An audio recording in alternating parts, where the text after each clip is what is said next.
हर शहर का अपना एक किस्सा होता है ना। अपनी गलियों में छुपे राज, अपनी दीवारों पे लिखी यादें। ये कहानियां कभी कभी हमें हंसाती हैं, कभी रुलाती हैं और कभी सोचने पर मजबूर कर देती हैं। हर गली, हर मोड़, हर नुक्कड़ पर एक नई कहानी बसी होती है। ये शहर भी कुछ अलग नहीं था।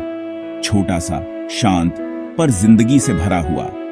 यहाँ की गलियों में बच्चों की हंसी गूंजती थी और बाजारों में लोगों की चहल पहल। हर सुबह सूरज की किरणें जब इस शहर को जगाती तो ऐसा लगता मानो एक नई शुरुआत हो रही हो। यहाँ समय मानो रुक सा गया था। घड़ियां चलती थीं, पर वक्त की रफ्तार धीमी थी। लोग अपने कामों में मसरूफ रहते, पर एक अजीब सी शांति हर जगह फैली रहती।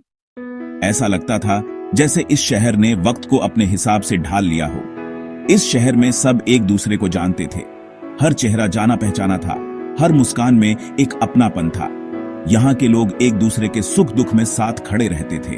त्योहारों पर सब मिलकर जश्न मनाते और मुश्किल वक्त में एक दूसरे का सहारा बनते। बचपन की दोस्ती, पुरानी दुश्मनी, प्यार, नफरत, सब खुल्लम खुल्ला।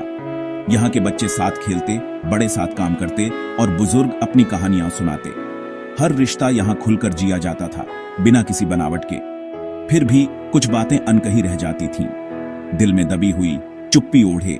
हर इंसान के दिल में कुछ राज होते हैं, कुछ अधूरी ख्वाहिशें, कुछ अनकही बातें।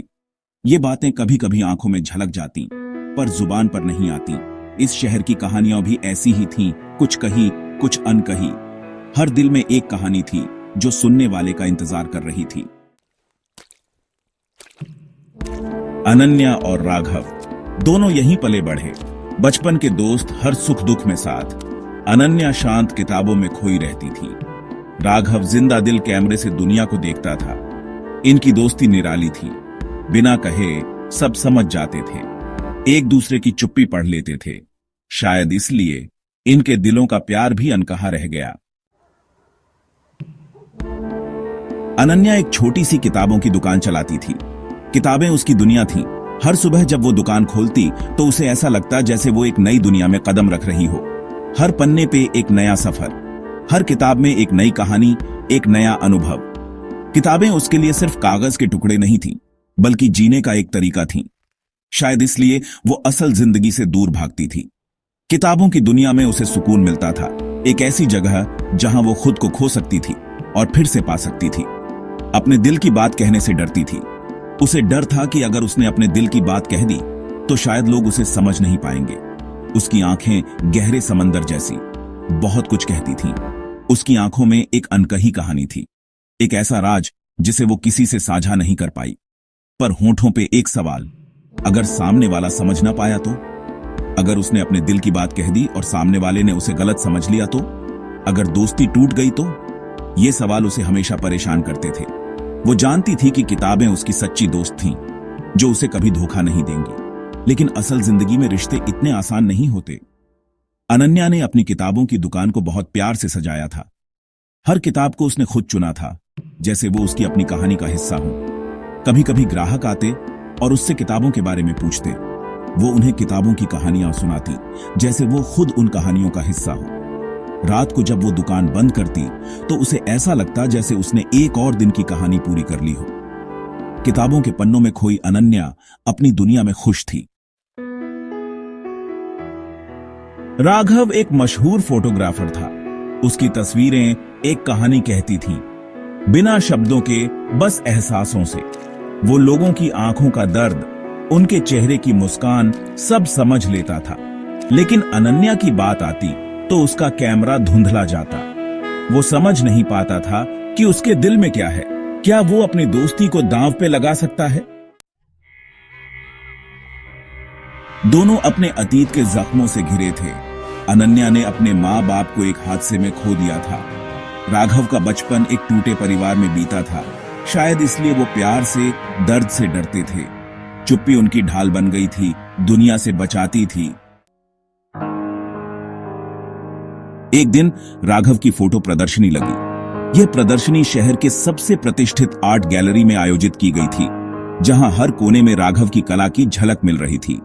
शहर भर के लोग उसकी तारीफ कर रहे थे। हर कोई उसकी तस्वीरों में छुपी कहानियों को समझने की कोशिश कर रहा था। अनन्या भी आई थी, जो राघव की पुरानी दोस्त थी। हर तस्वीर को ध्यान से देख रही थी, जैसे उसमें छुपी कहानी समझना चाहती हो। उसकी आंखें हर तस्वीर के पीछे की भावना को पकड़ने की कोशिश कर रही थीं। अचानक उसकी नजर एक तस्वीर पे पड़ी। यह तस्वीर बाकी तस्वीरों से अलग थी, जैसे इसमें कोई गहरा रहस्य छुपा हो। एक लड़की किताबों के बीच खिड़की से बाहर देख रही थी। उसकी आंखों में एक अनकहा दर्द था, जैसे वह किसी खोई हुई चीज को ढूंढ रही हो। उसकी आंखों में एक उदासी थी, एक अनकहा दर्द। यह दर्द अनन्या को बहुत परिचित लगा, जैसे उसने इसे पहले भी कहीं देखा हो। अनन्या को खुद की परछाई दिखाई दी। उसे ऐसा लगा जैसे वह लड़की उसकी ही परछाई हो। वह तस्वीर के सामने खड़ी रही। उसकी आंखों में आंसू आ गए। उसे समझ में आया कि यह तस्वीर उसकी ही कहानी कह रही थी, एक ऐसी कहानी जिसे वह खुद भी भूल चुकी थी। अनन्या ने अपने आंसू पोंछे और चारों ओर देखा। उसे महसूस हुआ कि राघव ने उसकी भावनाओं को कितनी खूबसूरती से कैद किया था। वह जानती थी कि यह तस्वीर सिर्फ एक तस्वीर नहीं थी, बल्कि उसकी आत्मा का एक हिस्सा थी। अनन्या धीरे धीरे गैलरी से बाहर निकलने लगी, लेकिन उसकी नजरें उस तस्वीर से हट नहीं रही थी। वह जानती थी कि यह तस्वीर हमेशा उसके दिल में बसी रहेगी, एक याद के रूप में, एक कहानी के रूप में। गैलरी के बाहर आकर अनन्या ने एक गहरी सांस ली। उसे महसूस हुआ कि उसने अपनी खोई हुई पहचान को फिर से पा लिया था। वह जानती थी कि यह प्रदर्शनी उसके जीवन का एक महत्वपूर्ण मोड़ था, जहां उसने अपनी आत्मा की गहराइयों को फिर से खोजा था। राघव ने देखा कि अनन्या उस तस्वीर को देख रही है। वो उसके पास आया और धीरे से बोला, "ये तस्वीर कैसी लगी?" अनन्या ने पलकें झपकाईं। उसकी आवाज थोड़ी भारी थी। ये तस्वीर तो मेरी है।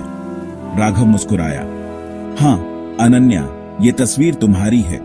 तुम्हारी आंखों की उदासी, तुम्हारे दिल का दर्द, सब कुछ इस तस्वीर में है।" उस रात दोनों देर तक बातें करते रहे, अपनी जिंदगी के बारे में, अपने डर के बारे में, अपने प्यार के बारे में। पहली बार उन्होंने अपने दिल के दरवाजे खोले थे। अनकहे शब्दों की एक नई दुनिया खुल गई थी, जहां चुप्पी नहीं, बस एहसास थे, जहां डर नहीं, बस विश्वास था। सुबह की रोशनी में दोनों एक दूसरे को देख रहे थे। उनकी आंखों में एक सवाल था, क्या वो अपने अतीत को भूलकर एक नई शुरुआत कर पाएंगे? क्या वो अपने प्यार को एक मौका दे पाएंगे? जवाब हवा में था। चुप्पी अब भी थी, लेकिन इस बार अलग थी। इस बार ये चुप्पी उम्मीद से भरी थी, एक नई शुरुआत की उम्मीद से।